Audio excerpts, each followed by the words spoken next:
Okay, in this video we'll be looking at worksheet 6, which was kind of a long worksheet, but it did cover 2 chapters technically. First looking at derivatives of exponentials and logarithmic functions, and then looking at antiderivatives and integrals. So first, we're just looking at taking derivatives. Here we would use the quotient rule to find the derivative. So low d high, but the derivative of e to the x is just itself, and 10 is a constant multiple, so 10 e to the x stays the same when I take the derivative. And then the other way around, high d low. And the derivative of the bottom, the 1, of course, would go to 0, and then minus 2e to the x is similar, it would stay the same. Over the square of what's below, so 1 minus 2e to the x squared. Now, because we have e to the x's here, we expect to have some factoring. And in fact, everything in parentheses here and here can be factored out at the top. So a 10 e to the x can be factored out. And then what's left would be 1 minus 2e to the x and then plus 2e to the x. So let's write that first. So minus minus, so plus 2e to the x. So this simplifies quite nicely.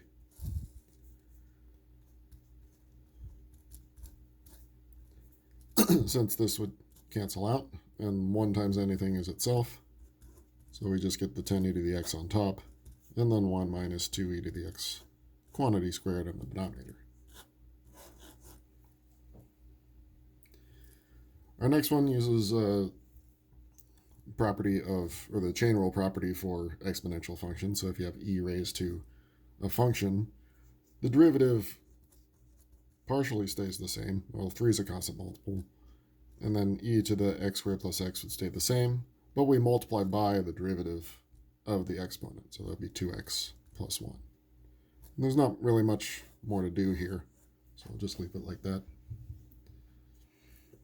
In our last one, we're looking at a derivative of involving a natural logarithm, and the derivative of natural log x is 1 over x. But here we need the quotient rule first. So low d high, so x to the 4th, and then the derivative of natural log is 1 over x, minus high d low, so natural log of x times the derivative of x to the 4th, so 4x cubed, over the square of what's below. Now, in these ones, things tend to cancel as well, because you're going to have a power of x that can be factored out and canceled with what's on the bottom. I'm just realizing my notes that I have on this are wrong, but that's okay, we'll fix it. So this is x cubed, and then nothing simplifies here, but we'll just rewrite it. But we can see on the top there is a common factor of x cubed that can be factored out. And then canceled with the x to the 8th. So let's go ahead and do those as separate steps. So we'll factor out the x cubed.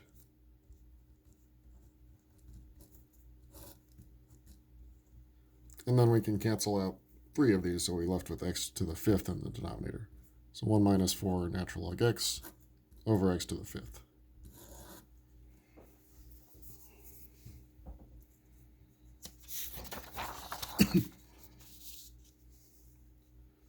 In the next one, you could tackle this straightforward, but it would be kind of messy if we do that. It would be better if we simplified this using the rules for logarithms. So natural log of a quotient can be split into natural log at the top minus the natural log at the bottom. But the bottom is also, since it's a radical, it's 1/2 exponent. And another rule for logarithms tells us that 1/2 can come out. So doing 2 steps in one here, thinking of this as a 1/2 exponent and then moving it in front of that natural log. So this is a much simplified version of our original function that makes it quite easier to take the derivative, as we'll see. So the derivative natural log is 1 over x, and then 1/2 derivative here, we can use the general form, although there's not much going on here. The bottom goes, or what's inside goes in the bottom, and the derivative of it in this case is just 1. And you could get a common denominator if you like, but I'm just going to leave it like this.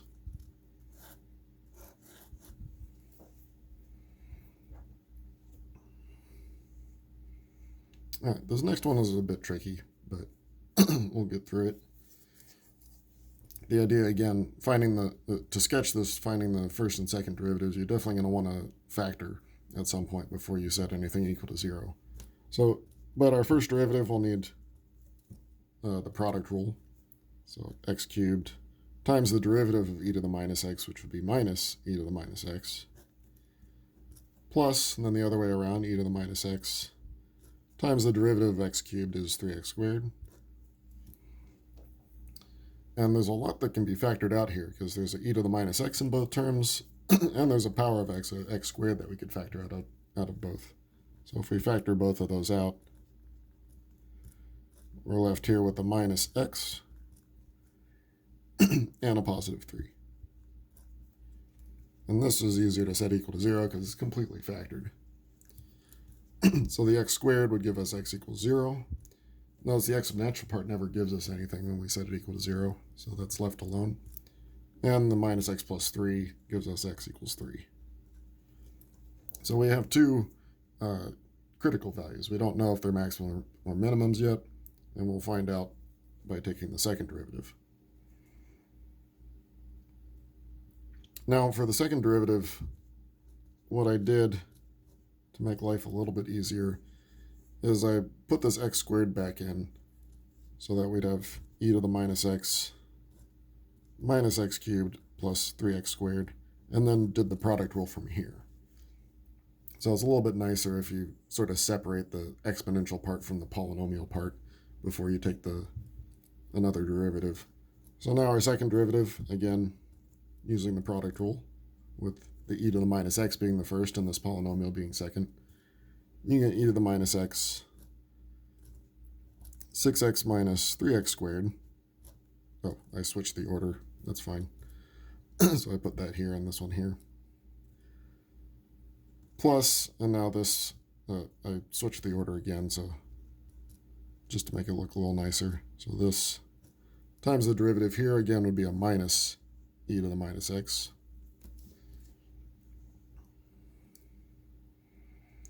And this time I'm only going to factor out the e to the minus x. Well, turns out that's really all. Well, we will be able to factor out an x as well, but it'll get a little bit confusing if we do that.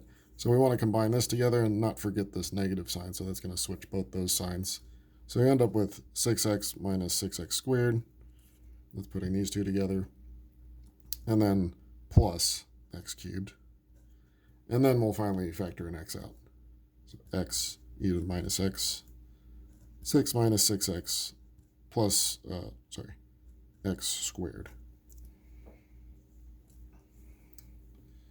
Now we get to see why this one is so challenging, because this doesn't factor any further. So when I set this equal to 0, I need to use the quadratic formula.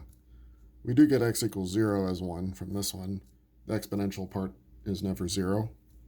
And then this part you need the quadratic formula, which I'll just skip over. You get x equals 3 plus or minus square root of 3 after you simplify. So that's approximately, if I take the minus here, 3 minus root 3, you get 1.27. And if you add, you get 4.73. So I have three values where the concavity may change. And in fact, it changes at all three of them. So all three are going to be inflection points here.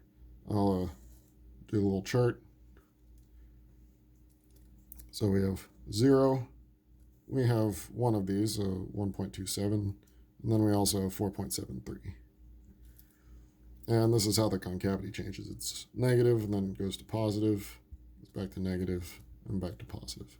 So all three of them end up being inflection points. Again, you test values in each region into that second derivative to see what the sign is. But it does change in all of them. So all three of these are inflection points. 0 is the easiest to plug back into the original. You just get 0. And these two, if you plug in the 1.27, you get 1.73. So let's see where that is. It's around here. So 1.27 and 1.73 is an inflection point. And then 4.73, if you plug that one in, you get about 1.09. So that's roughly here.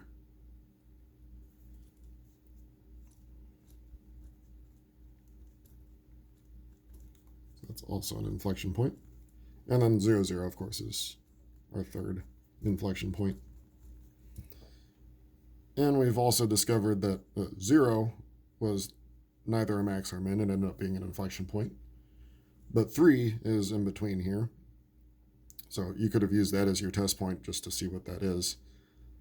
But since it's concave down at 3, that makes it a maximum. And if you plug in 3, you get about 1.34. So roughly here. So that's our maximum value. It actually turns out to be our absolute maximum. It doesn't get any higher than that point. And now we use our concavities to sort of draw what it's going to look like. So concave down past this point. So concave down, it's one of those special ones where it's concave, or this inflection point is the special one that flattens out, because there's also a critical value. And then it's going to be concave up. And then back to concave down, being maximum here. Still concave down. And then through here, it's concave up.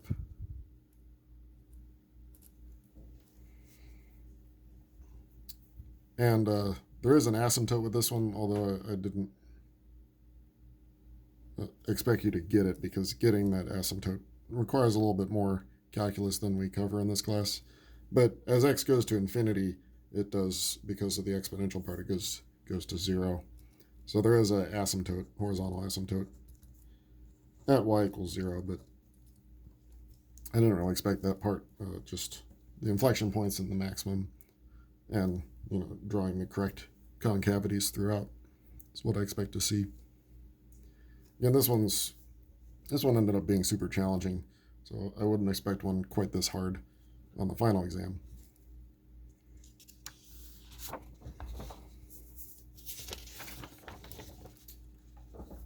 Okay, next we're looking at things from chapter 5. First, finding what are called indefinite integrals, or you can also call these antiderivatives. So we're just doing the opposite of the derivative in each case. So 4 would become 4x, 7 would be 7 halves x squared, and x squared would go to x cubed over 3, but the 3 cancels with the 6, giving us a 2 x cubed. And then we always add a constant.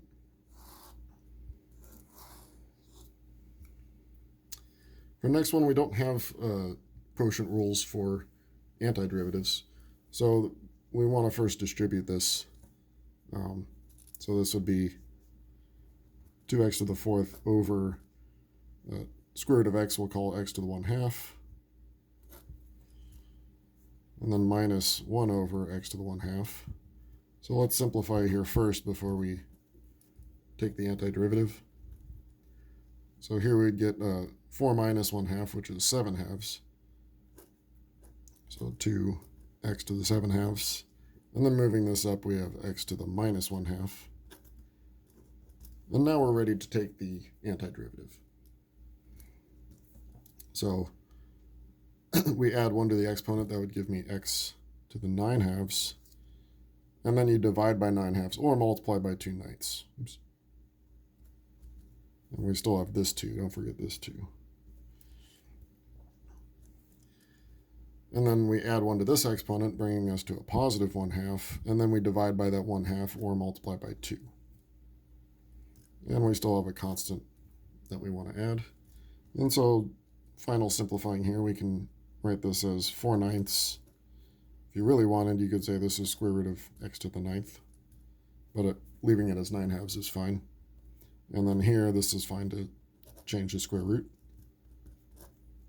So this would be a nice final answer for this one. Now, of course, when we take antiderivatives, we always have this constant of integration. And we can find out what those are if we know a little bit more about the function. So here we have what's called differential equation. We know what the second derivative looks like, and we know some values for the first derivative and the original function. That should give us enough information to find out what the original function looks like. So first, if we take the antiderivative here, we'll go down to the first derivative, and we add 1 to the exponent. So that gives us x to the minus 1/2. Then we divide by minus 1/2, or multiply by minus 2, and we'll add a constant. Now we can figure out what this constant is because we know that the first derivative at 1 is equal to 2. So that tells me if I plug in 1 into the function, I should get 2.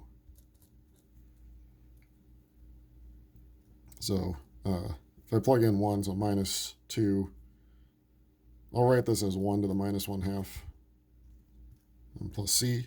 This should give us 2. But 1 to any power is just 1. You could rewrite this as, the square root of 1 on the denominator, but that's still not doing anything. So I still just have minus 2 plus c equals 2. And so c is equal to 4. So we first update this. So we know that our first derivative looks like minus 2 x to the minus 1/2 plus 4. We don't want to simplify this just yet because we need to go another antiderivative. So if we do it again, we add 1 to the exponent, bringing us back to the original function. So with this minus 2, we'd have x to the positive 1/2, and dividing by 1/2 is the same as multiplying by 2. And the 4 becomes a 4x. And our constant of integration, I'm going to use a different letter here. I'll use d since we used c before. And now we know f of 9 is equal to 4. So we'll use that information to figure out what d is. So here I have minus 4 square root of 9 plus 4 times 9. So just plugging in 9 for each of the x's plus d. This should give us 4. So that's f of 9 equals 4. So simplifying here, we get minus 12 plus 36 plus d is equal to 4. And that simplifies to d is equal to minus 20. So finally, we can completely update what our function looks like. We have minus 4 from these two, square root of x, plus 4x, and then minus 20. So now we have a final answer that doesn't have an arbitrary constant. We know what the constants are from what we call initial conditions.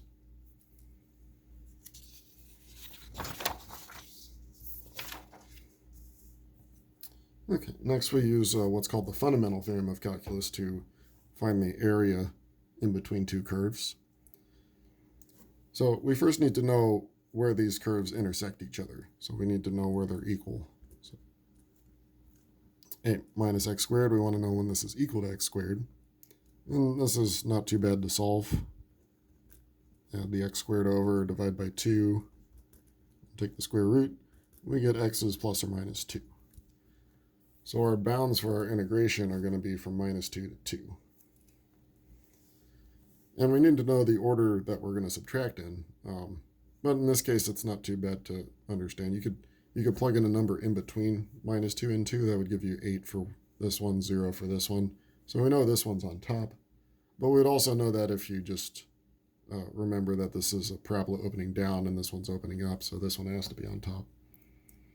I guess that's not necessarily true. Yeah, plugging in a number in between is the best way to find out. Okay, so the 8 minus x squared comes first, since that one's on top. And then the x squared is second.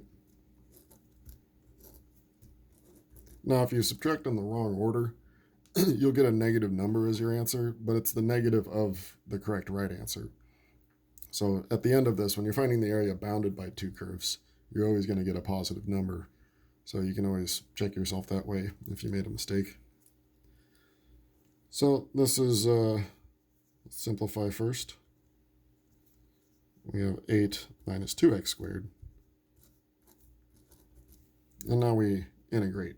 Well, first we can make our life a little bit easier because this is one of those symmetric integrals that goes from minus a to a, and it's an even function. So we actually know that this is 2 times the integral from 0 to 2 of the same function because the function's even. So that just makes life a little bit easier. You could still do it this way if you'd rather. So the antiderivative, we get 8x, and we still have this 2 out here. 8x minus 2/3 x cubed, and we're plugging in 0 and 2. Well, 0 is not going to give us anything, so we're really only plugging in 2. That's the advantage of doing this trick. So if I plug in 2, I get 2 times 16 minus 16 over 3, plugging in the 2 in both here. And after completely simplifying, but leaving as a fraction, I get 64 over 3. Or if you wrote it as a decimal, it's 21 and a third.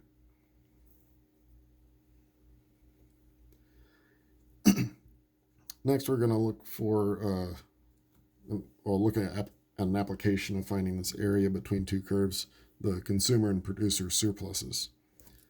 So if we graph these supply and demand functions, the 200 minus 0.4x is starting at 200 and sloping downward. Doesn't need to be perfect here. And then 100 plus 1.6x would start at 100, have a positive slope. So our picture looks something like this. So we certainly need to know where this point is. So we set those two equal to each other.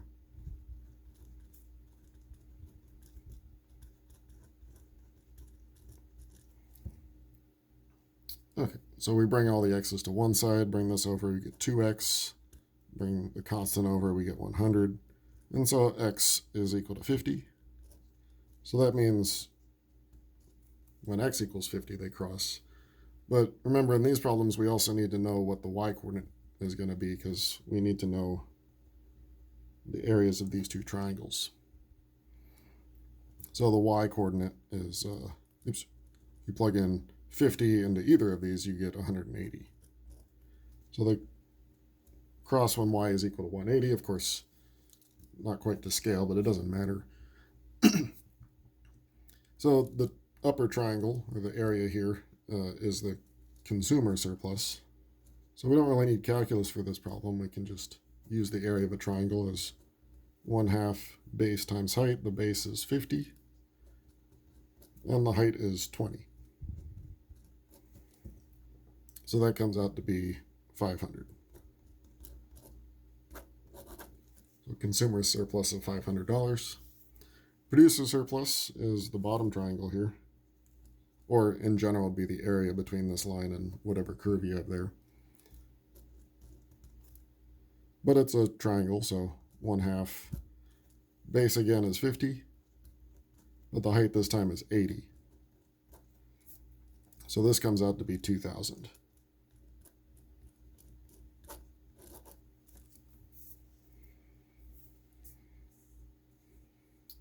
In our last problem here, we want to use what's called the midpoint rule to estimate the area under the curve here of square root of x squared plus 3. So this is a problem that would be, we can't do in our class finding the antiderivative of this, but even in a full-on Calculus 2 course, this would be a difficult problem to do. So estimating is definitely nicer here.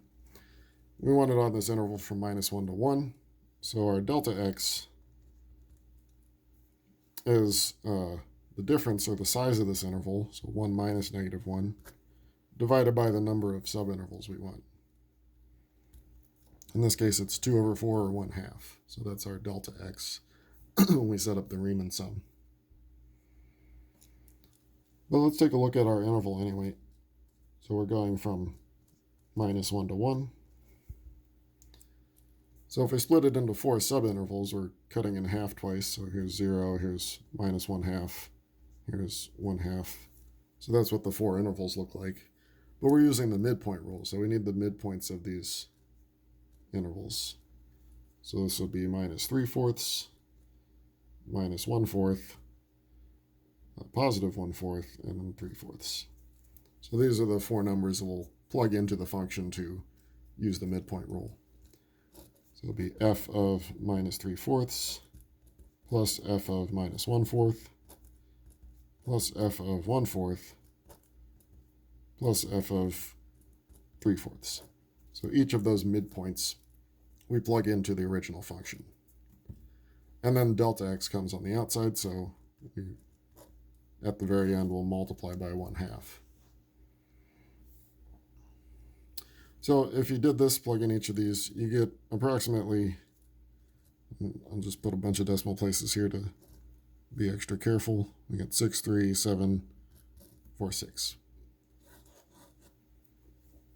Because I didn't say where to round to, so if you round it differently, that's fine. Okay, so that's it for the worksheet. So reviewing for the final exam, make sure you know how to do problems from each of these worksheets so you can look at similar problems from the book to give yourself some extra practice for the final.